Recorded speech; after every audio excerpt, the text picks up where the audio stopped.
Hey everybody, it's Alex once again from Remote Work Life, and today I have an exceptional guest, a guest that I've had in the past that I just had to have back again because we had such an interesting conversation last time around, and I can't believe it was best part of 3 years ago that we had this So conversation, long but ago. it's So a much has long time. happened. So much, and I think in that case, hopefully, we've got quite a lot to talk about and catch up on. I have Dan Yoder with me today, who is CEO of Dashkite. You can find Dashkite at dash and kite, kite.com. As I said, Dan is the CEO of Dashkite. Dashkite is a next generation no code, and Dashkite is developing a revolutionary generative programming platform for building consent driven applications without writing code. Dan, thank you so much for joining me today on the podcast again. It's a pleasure to be back, Alex. Yeah, it's Thank you great. for. Yeah, I was just going to say thank you for the chance to be a guest here again. Yeah, it's the pleasure is mine, Dan. And as I said, a lot of time has passed since we last spoke, and obviously I want to catch up on where you are at the moment with Dashkite. You've launched this new startup. You're still with Panda Strike, of course, but yeah, tell me what's happened. Just summarize what's happened in the last few years since we last spoke. Well, when we last spoke, so Dashkite was there. It existed. It was in research mode, though. We were researching this idea of being able to do what it's quite a mouthful, generative programming for consentful applications. So um, we can get into what the heck that all means, but we were sort of in a research mode, sort of researching the viability of what we wanted to do. Since then, we've moved into kind of a product development mode, and that's why we're talking about that more. And Panda Strike, which is a development services shop that I founded back in 2012, is still up and running. But yeah, the focus in terms of what I'm what I'm sort of talking about these days is more on the Dashkite side because we're now into doing product launches, and so that's a very exciting phase of the company's evolution. And as with Panda Strike, Dashkite fully remote business as well. I'm assuming, of course, you've that's I think if I remember rightly, you've been developed. I mean, it's been over a decade, is it, since you've been building remote development teams and remote tech teams? Is that right?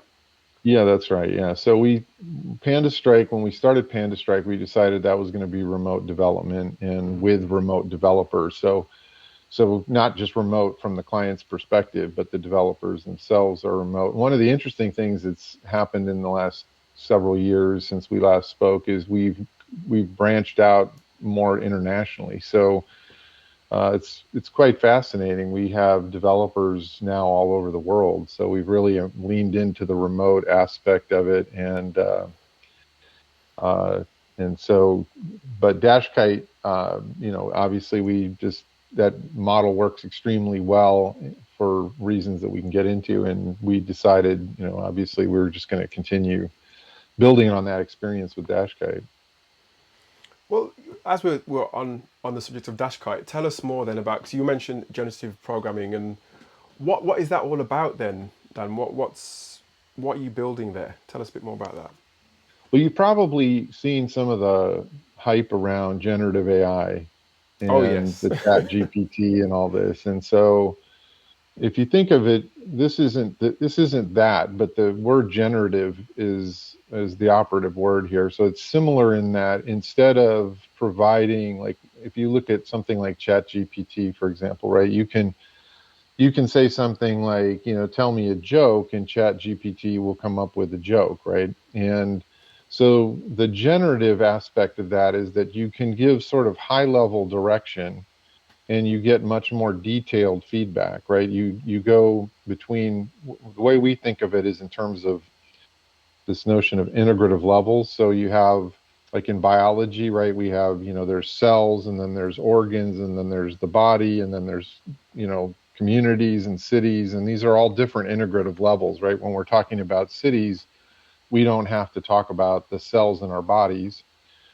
And so you can think of generative being, I want to give you a description at one integrative level, but you're going to do something at a level, the levels below it. So when we talk about cities, we can imagine that there are all these people, and the people all have, bodily organs, and those organs have cells, and we know all that's there. And that's the idea of generative, right? You say something at a high level, and you get this detailed, tell me a joke, and you get a whole joke, right? So the generative, that's what the generative is about, is being able to provide some general input. I want a website that does these things, and you get back an actual website that has a reasonably coherent design. And that's in contrast with, say, visual programming, right? So where there are tools like Webflow, for example, where you would go in and you're doing more or less what a code-based programmer would do. You're just doing it visually. Right. So generative programming is intended to give you this idea that you're providing this high level direction, and the details are taken care of. So it's more like how you might talk to a designer instead of having to learn how to do design.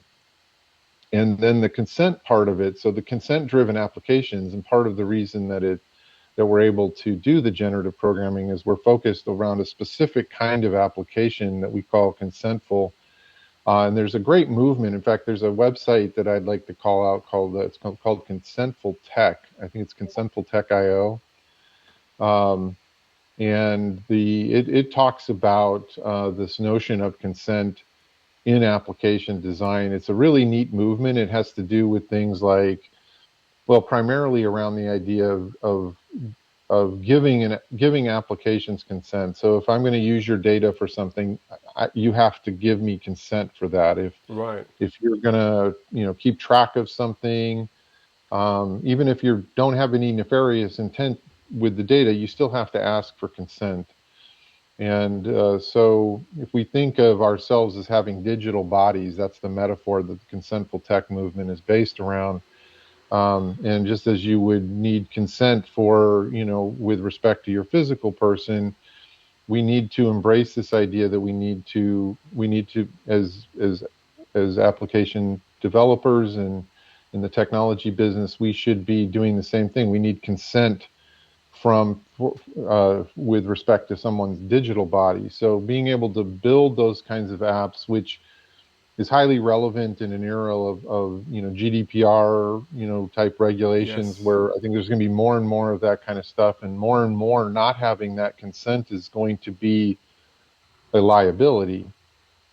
And so, but even if it wasn't, it's the right thing to do, right? Definitely. So there's an ethical aspect to it. So what we want to do is make it easier to build consentful applications than it is not to.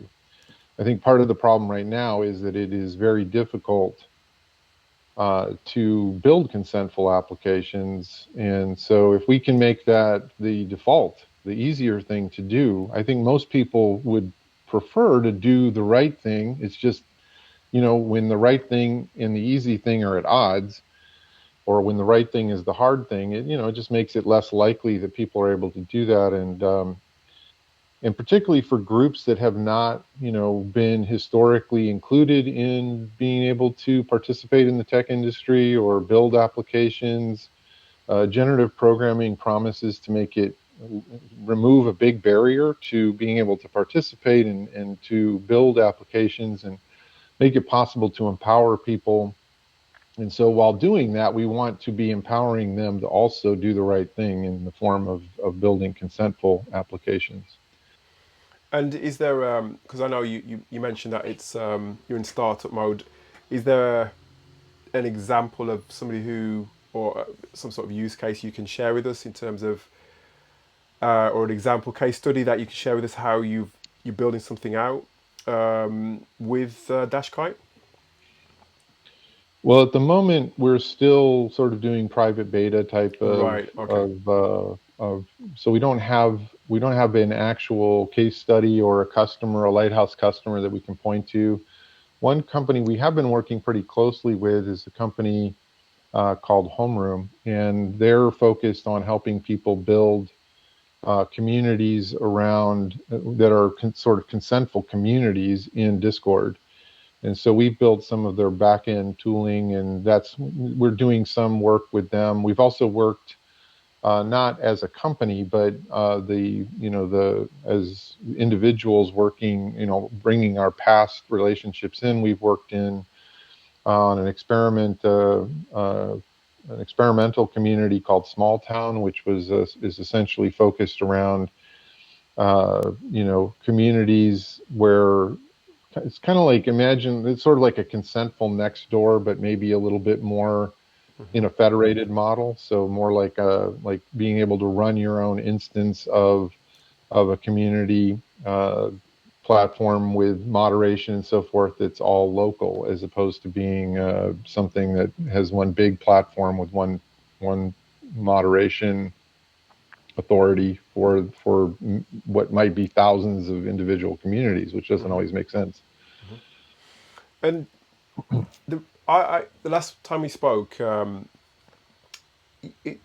left a real impact on me in terms of the way you approach work and just your general ethics, and it made me think, because I mean, I wanted, honestly, when we left that particular podcast, there was so many more questions that I had to ask you, but obviously we had limited time, and this is another reason I wanted to get you back on today. um, and from what you were just describing there, even the fact that you're building something now, that it seems as though, obviously ethics and empowering people is something that is really, or people in general, are something that's important to you. Is there a particular, I don't know, a story or experience in your life that has influenced who you are today, and help you to define who you are? Yeah, it's funny. I don't know. There's so many. Right. I Okay. think um, a lot of so there's some that were negative. There was some of it is like you just having experiences where you felt like maybe you could do more, Hmm. um, or there were you know opportunities that were there to do more, in terms of creating value, or just doing the right thing for the customer.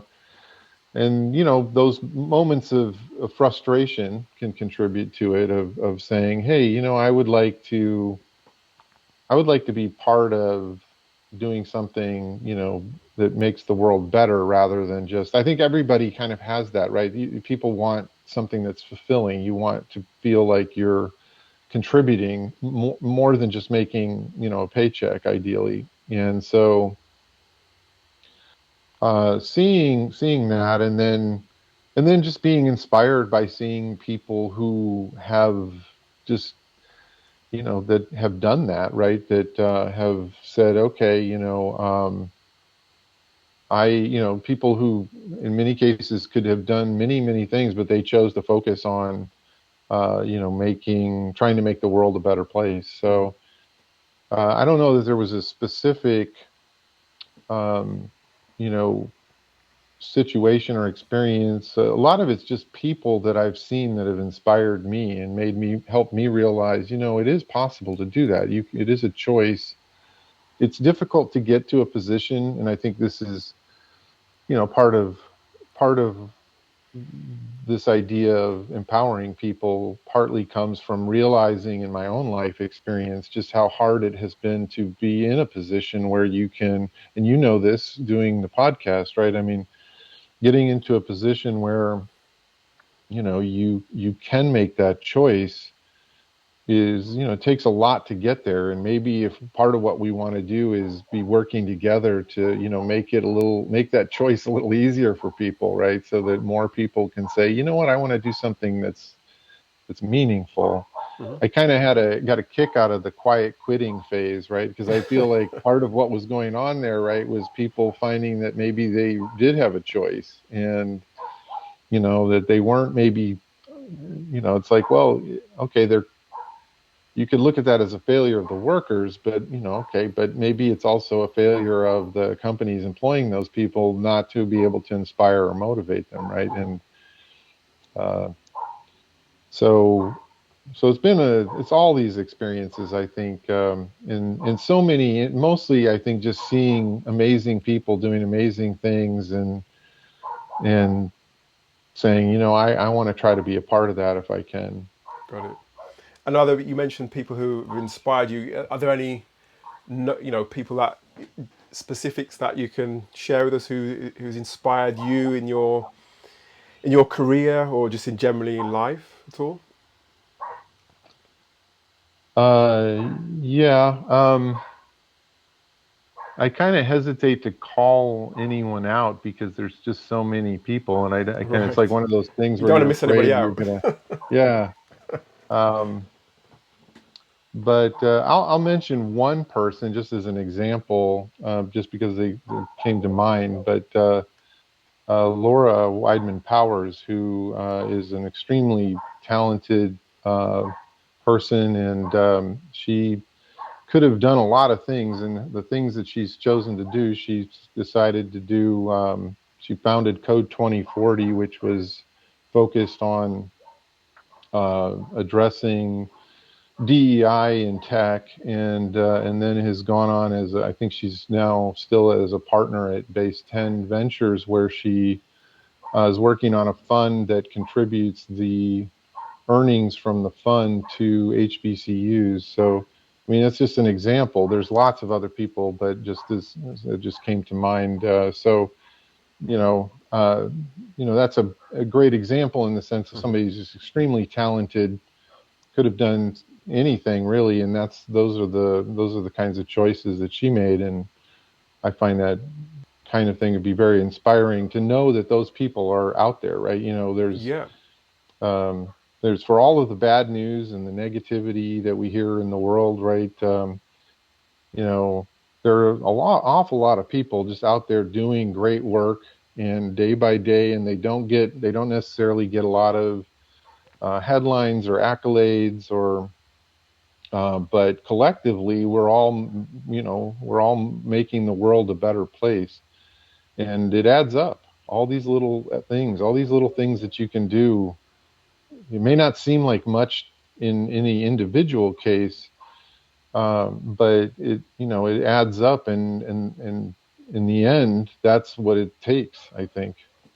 And I think that's one of the things that inspired me to not just start this podcast but also continue, because I've had my share of moments where I think to myself, is am I doing the right thing here? But I think I want to be able to put a spotlight on those people who are doing, the work, the ones that aren't Mhm. necessarily heralded in the media, or the ones that aren't necessarily shouting about what they're doing. I want to be able to use this medium to do that.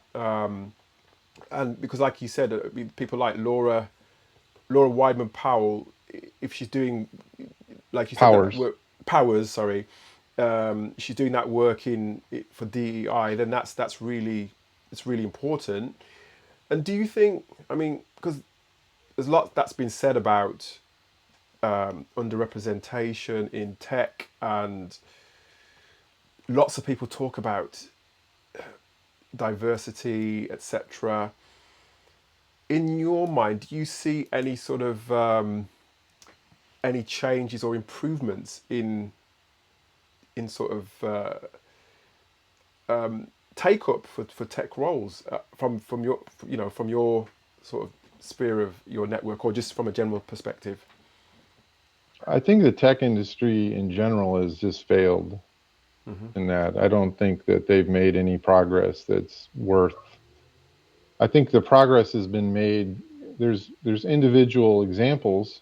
I think of either within companies where there are managers who, or director or even VP level people who are really trying to do better. And outside the tech industry, there's probably a lot of examples. I'm not as familiar with. I know the tech industry more, but within the tech industry, yeah, I think it's just uh, you know just not happening. And that's sad. It's sad, and I think there's like I said in my because I'm looking at it from a I suppose a recruitment hiring perspective. You see a lot of adverts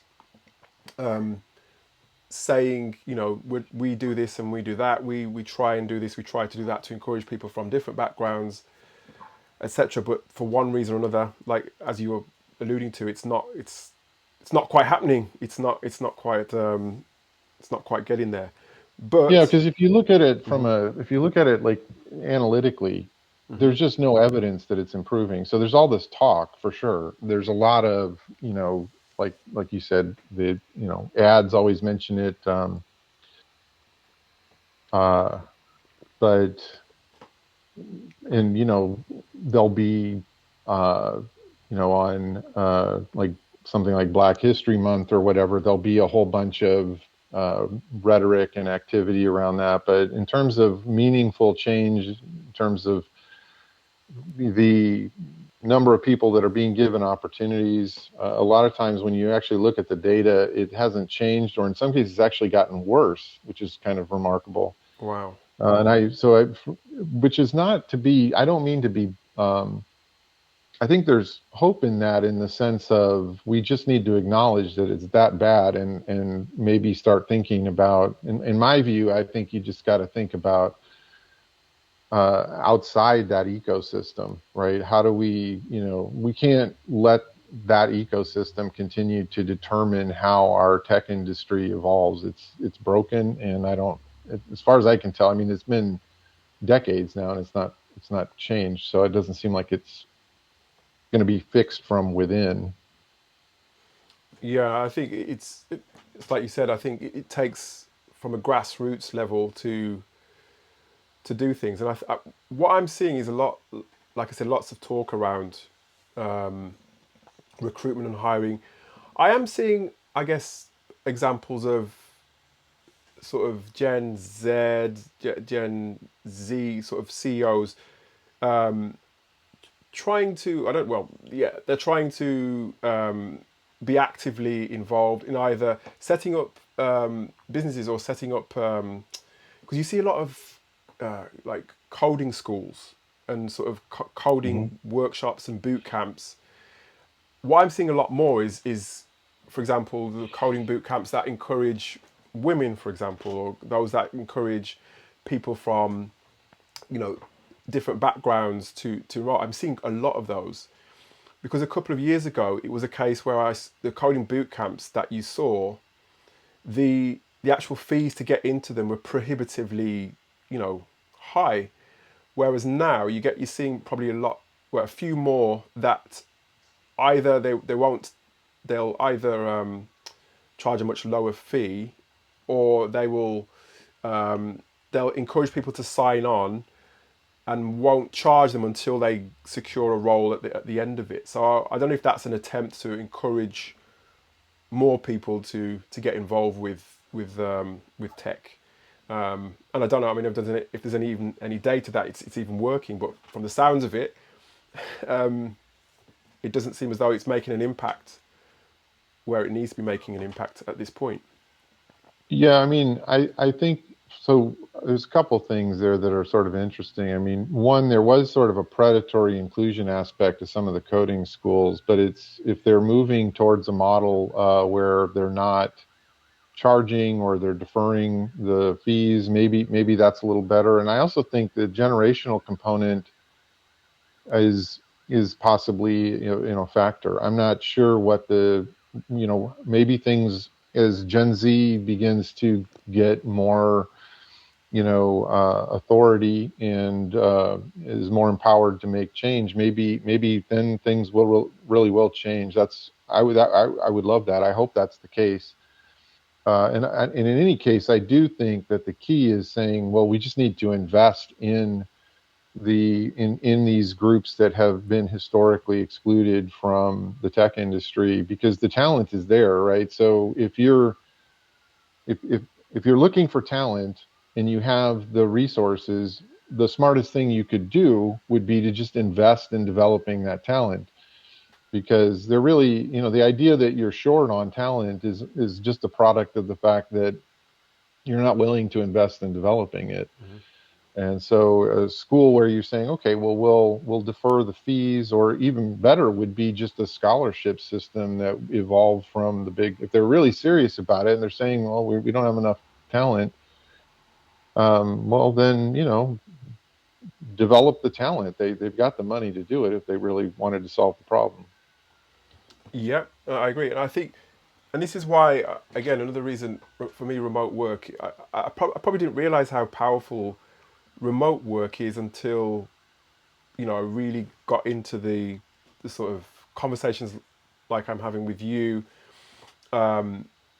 The power of remote work, because I could speak to quite a few people in things like, well, different remote teams, different remote leaders. Speak to more and more. I'm speaking to women, for example, who have been able to use remote work to get into tech roles, or at least continue their Hmm. career, continue building their careers.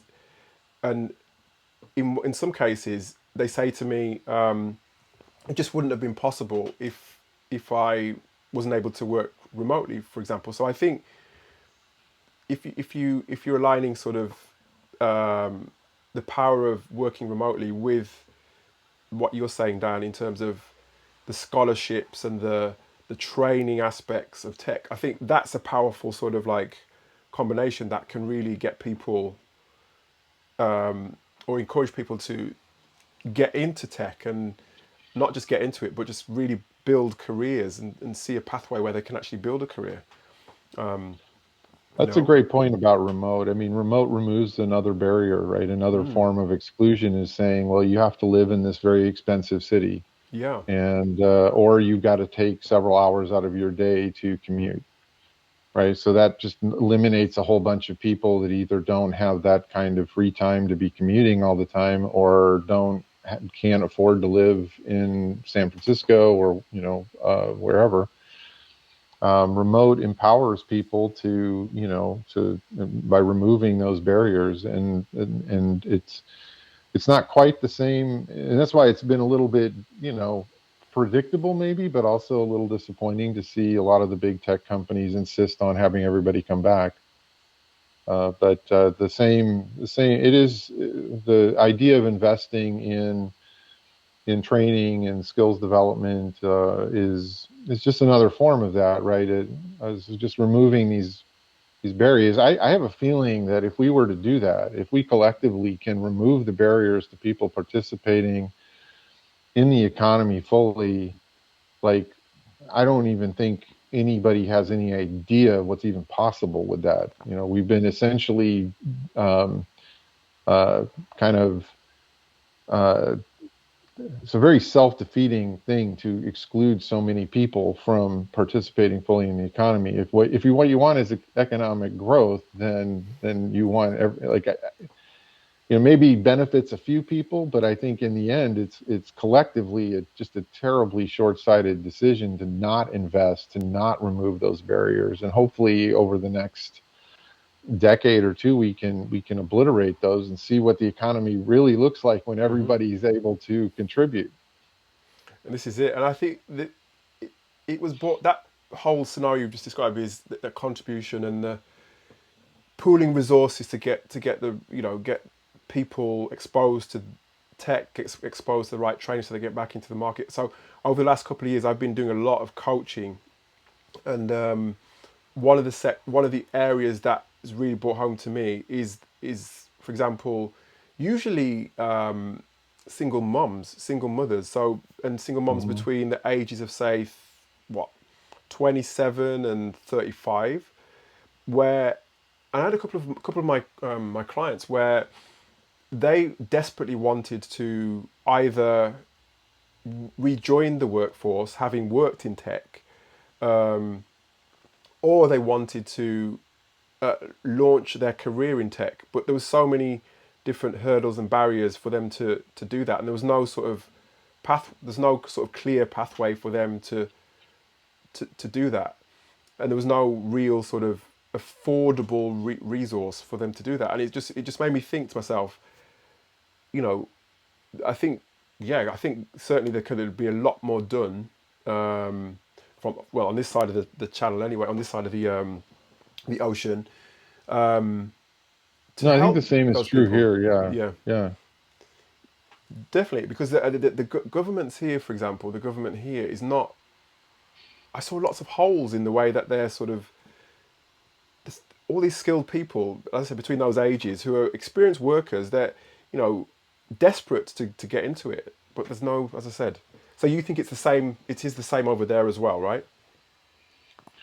Well, certainly that aspect. Yeah. I mean, if you look at, I mean, I'm like you. I'm speaking anecdotally from people that I've talked to, and but it sort of also just logically kind of makes sense. I mean, childcare is a thing. So if you're, if you go back to the commute scenario, right? Mm-hmm. So if you've got to commute in, that means you're paying for childcare for that time, right? So there's an actual cost, and so now whether you're actually paying higher rent or you're paying more childcare, either way, there's this cost for you to participate.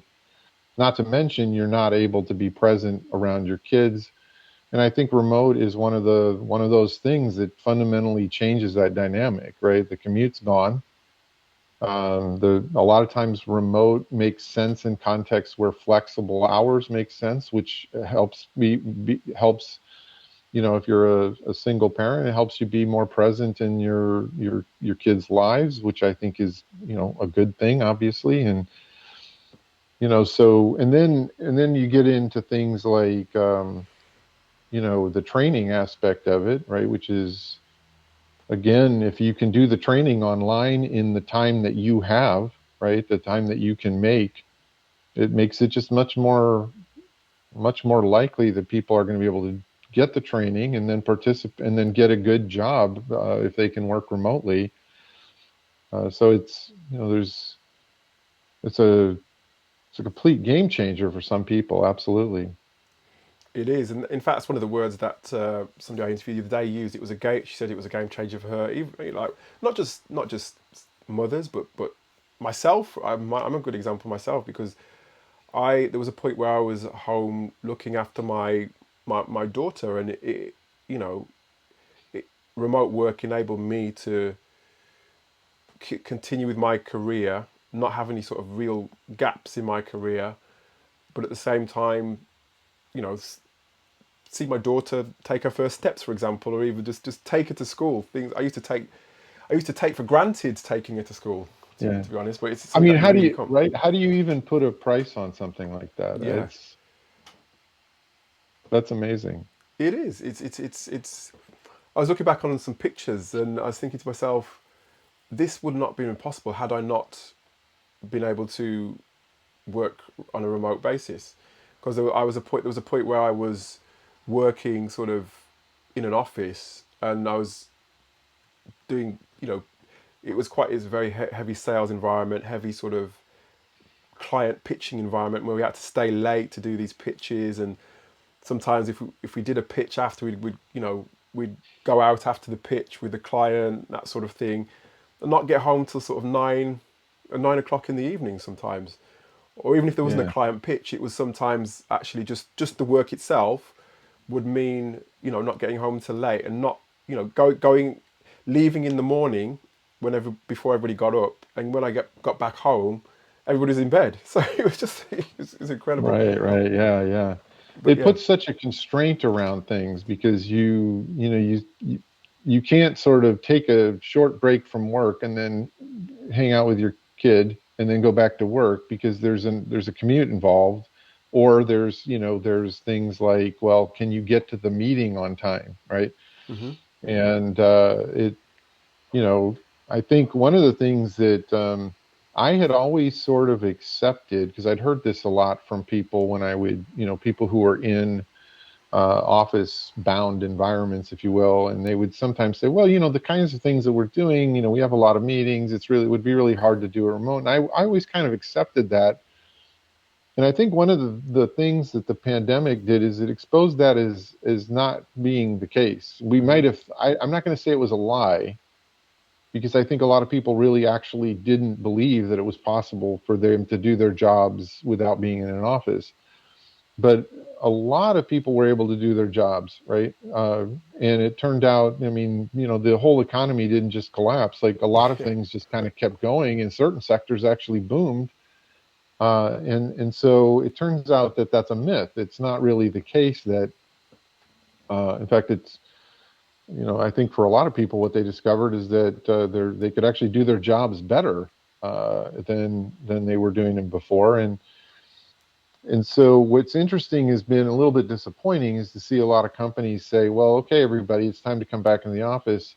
But I don't think we're ever going to, like, that's never, you can't unsee that, like, even people that are going back into the Yeah. office are kind of like, well, I now I know, right? Now I know this isn't really necessary. Yes.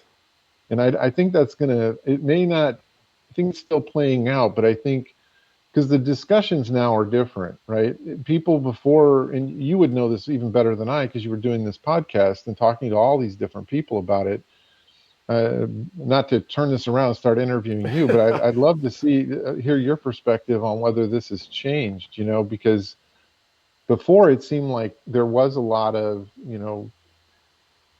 people saying, well, it sounds nice and everything, but I don't think it would work here. And I don't hear that now anymore. It's more like, well, the company's making us come back. There's not really as much of a thing of saying, nobody's even really pretending that it's necessary. At least my question to you would be: is that what you're seeing in these when you're talking to people on the podcast or outside of the podcast? I guess. Yeah, I think what I'm seeing is, I mean, it's, like you're saying, Dan, I think the data shows in terms of productivity, it confirms that it, people in certain sectors were just as productive, if not more productive, working remotely, working from home. I tell you what, as well, what the pandemic has done is it obviously emphasizes that, it was possible. It's also, like you said, pushed remote work to the forefront as a possibility for the future. And again, anecdotally, I think, well, not just anecdotally, but I think lots of, in terms of the job seekers now, perhaps in a situation where they're probably more specific about the kinds of roles that they want now. So they're asking for, if they can't do remote, then they're fully remote. That is, they're being a bit more specific about the sorts of work, sorry, the sorts of arrangements that they want. So if it's, for example, a couple of days here in the office, a couple of days at home, you're seeing a lot more. In fact, you're seeing a lot more companies, and this is, I don't like this aspect, but you're getting lots of companies advertising roles as remote, but then when you get to the actual point of the interview, they start saying, well, actually, it's 2 days, 2 days at home or one day at Hmm. home, and the rest of it is Oh, in the wow. office. So they're realizing that more people are asking for remote opportunities, and they're putting those sorts of things in the job adverts, but it feels like it's under false pretenses, and it feels like it's kind of like a bit of a bait and switch going on to attract Yeah. people and then sort of change the goalposts because they realize that you know remote roles are basically the flavor of the month, if not the flavor of the decade, to be honest. So yeah. Right. And the other thing is as well is I was speaking to somebody else on the podcast, somebody who's fully into remote work. He's the CEO of Time Doctor, and he was. And I don't know what you think about this, but in terms of the predictions, obviously you're getting lots of bosses now telling their workers to come back into the office. that has been a bit of a trend in Hmm. 2023. But what he predicted was that that's going to play itself out through 2023, start of 2024, mid 2024. But beyond 2024 and 2025, you're going to see a lot more companies. For example, the companies that established themselves as fully remote in 2020, at the sort of the end of the pandemic or the height of the pandemic, you're going to see a lot more of those types of companies as a matter of course, so to speak, or kind of those sorts of companies will be more popular. So that in turn will mean that you know, there's going to be more companies offering fully remote opportunities, for example. I don't know what your thoughts on that. Do you think there's going to be a more of a more widespread remote opportunities into the future, or do you think there's still going to be a demand by bosses to get people back into the office? Well, a little bit of both. I think a lot of the established companies, particularly in tech, are probably going to continue to insist on having people in the office, and they have, enough momentum from a, scale and revenue standpoint that they can probably get away with that. But I do think what that really is going to mean is they're going to lose a lot of talent over the next few years, and a newer generation of tech companies that is remote friendly, or not even remote friendly, just remote like as the default, right? Yes. Before the pandemic, I mean, part of Panda Strike's whole strategy was just that because we were remote, we could get talent that, you know, um, it's not as much of an advantage though. So to the point of the Time Doctor CEO, we don't recruit that way anymore. I mean, we still recruit as remote being a feature, but it's no longer an advantage for us. There's enough other companies saying that they're fully remote that doesn't distinguish us anymore. And so I think that does speak to the sheer number of opportunities that are available for people that are fully remote, and I think between that and the pandemic exposing as a myth that that you can't really, I think people now realize I can do my job remotely. They now are acquainted with the benefits. Like I just spoke with a friend of mine who during while his company was remote, um, he took the opportunity to move to a location that where he wanted to, the place that he wanted to live. And the company is now saying that they want everybody to come back into the office, and so he's commuting, but I don't like that's changed the equation for him. He's now realized like I can just live wherever I want. I can live where I want. I can have the lifestyle that I want, and whether that means spending more time with your kids or living in a part of the country that is, that you prefer, it's different for everybody, but everybody now realizes that, they know whether or not they know firsthand now whether or not their job really does require them to be in an office. And for the people who kind of know that it's a myth that they have to be there, I think it's changed the way that they're thinking about it. And they're much more likely to say, well, maybe I should just go find a company that will embrace this. So I do think it may take a while to play out, but I do think it's going to continue to shift, and I also think it's going to be a big advantage for companies if you're, in terms of being able to attract talent.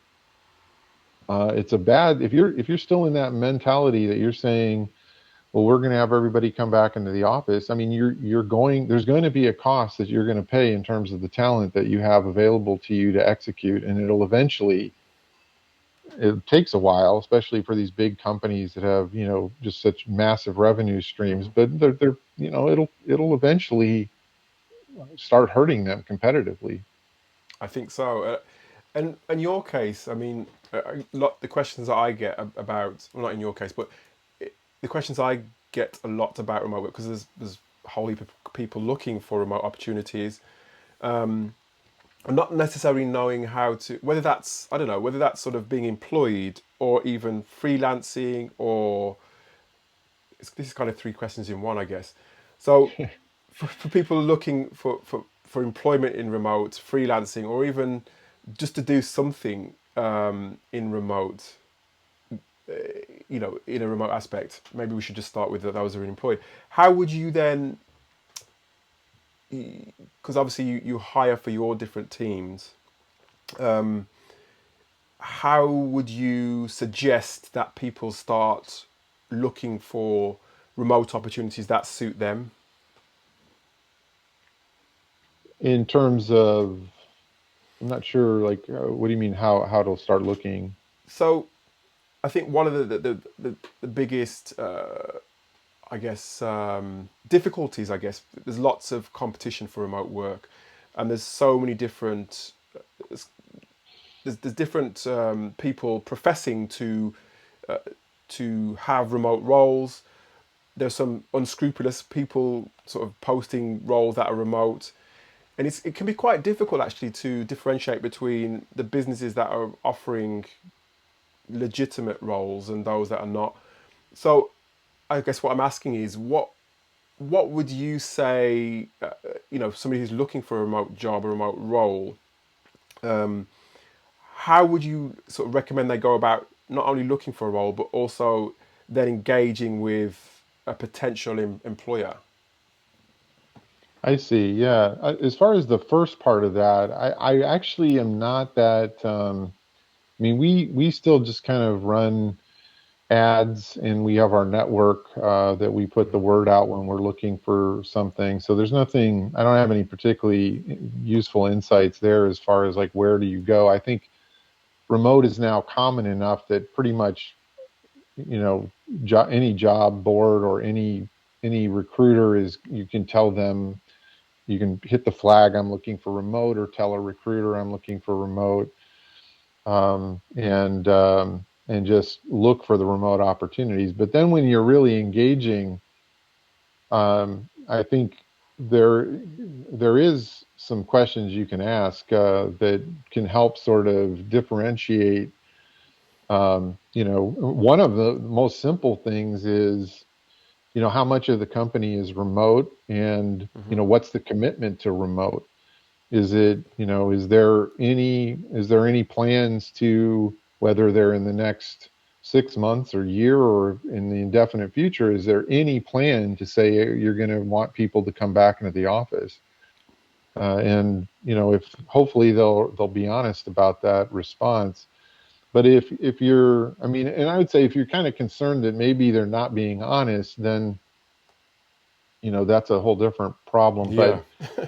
But there's also sometimes the fact that the hiring managers themselves may be being misled. So to take that into account, I think um, one of the things that is useful is to kind of get a sense of to what extent has the hiring manager completely adapted to learning how to manage remote. Because managing remote means you're not doing bodies and chairs, right? You don't look around your office and go, okay, everybody's here, they appear to be working. I mean, it's funny because I don't know how many times people would ask me or raise the objection, how do you know that people are working? Which I always thought was, and I think we might have touched on this in the last Yes. Yeah. Yeah. time I was on your show, because it's a strange question to ask in the sense that it sort of implies that you don't have a way of measuring the productivity of your team, like even on a gut level. I don't necessarily mean that you're sitting there counting widgets, but just having a sense of, well, how productive are people being.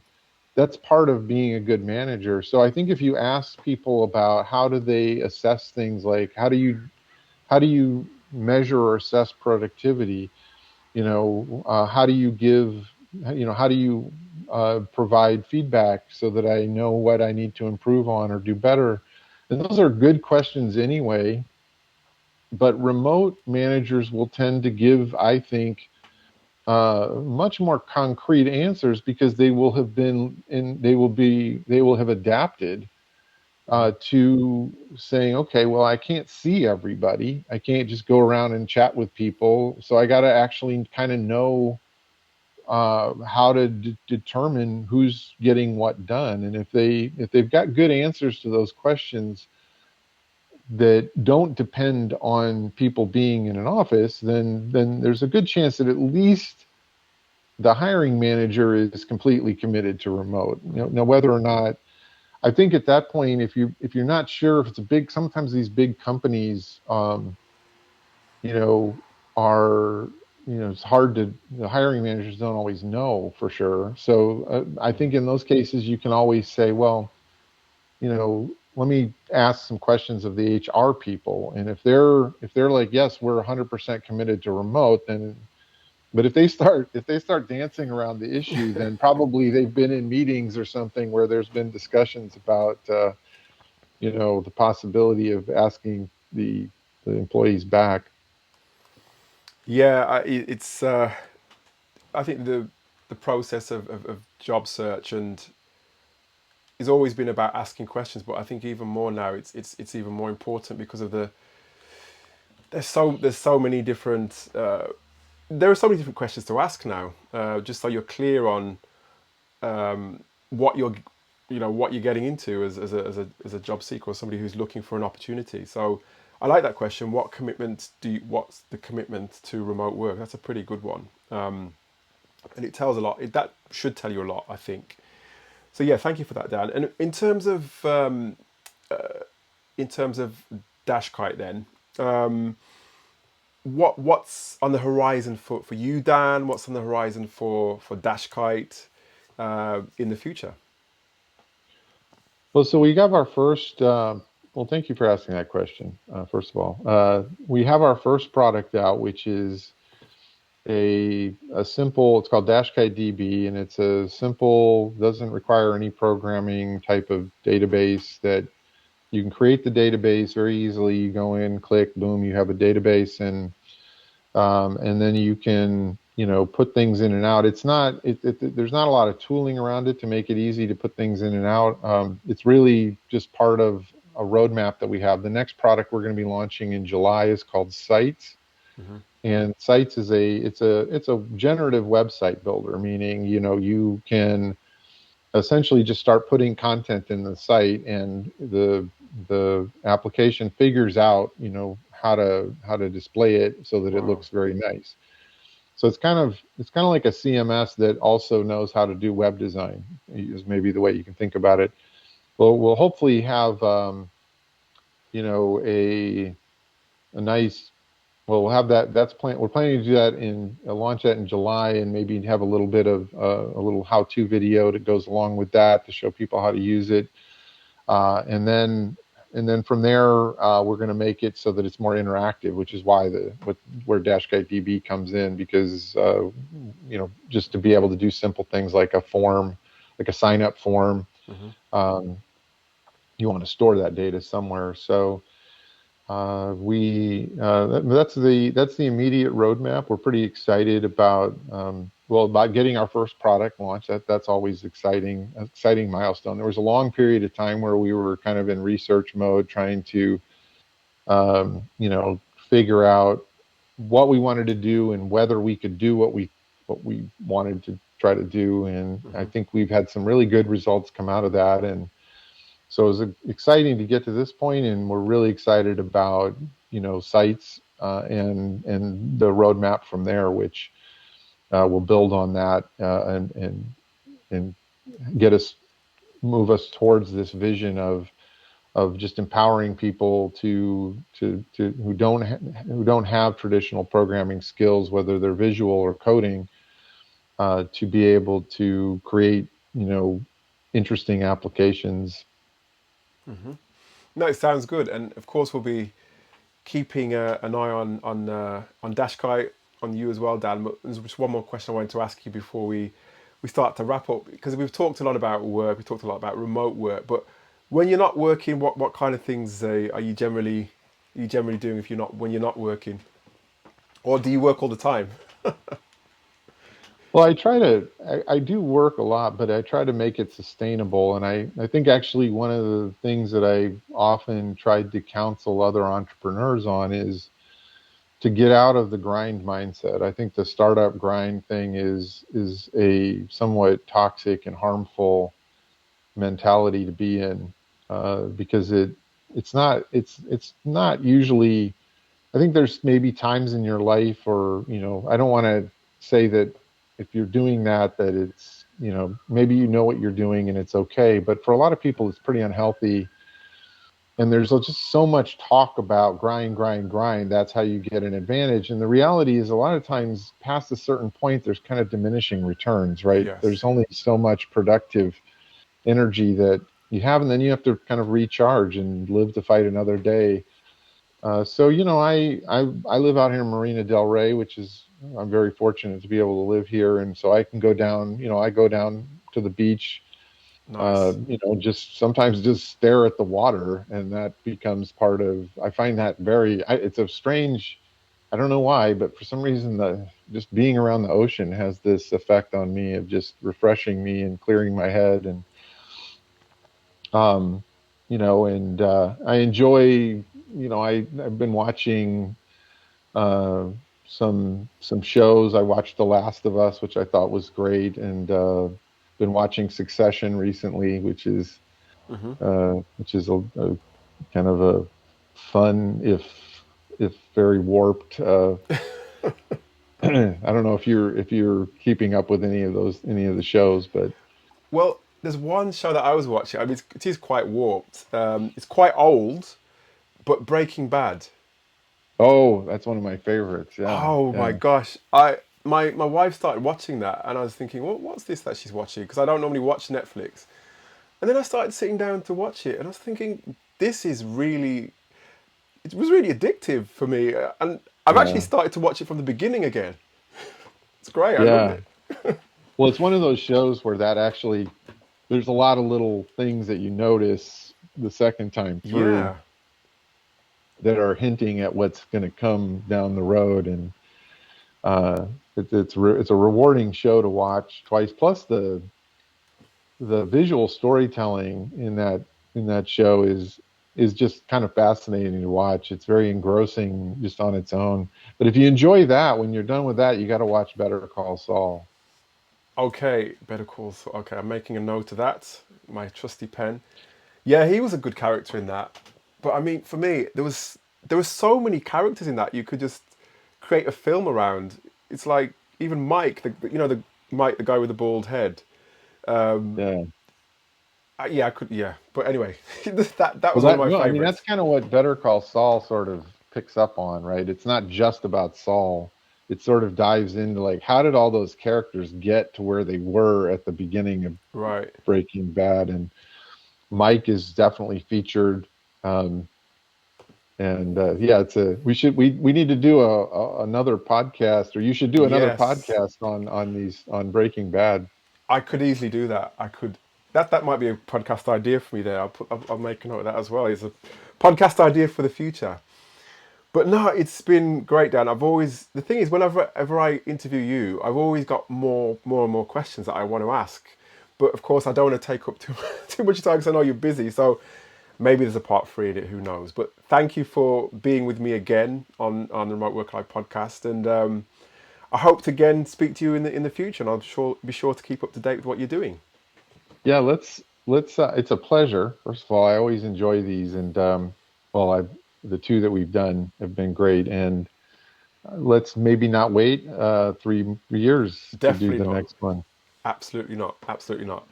Once again, thanks, Dan, and I will be in touch. I'll be speaking to you again in the future and keeping an eye on what you, Panstrike, and Dash Kite are going to be doing. Thank you. Well, likewise. Take care.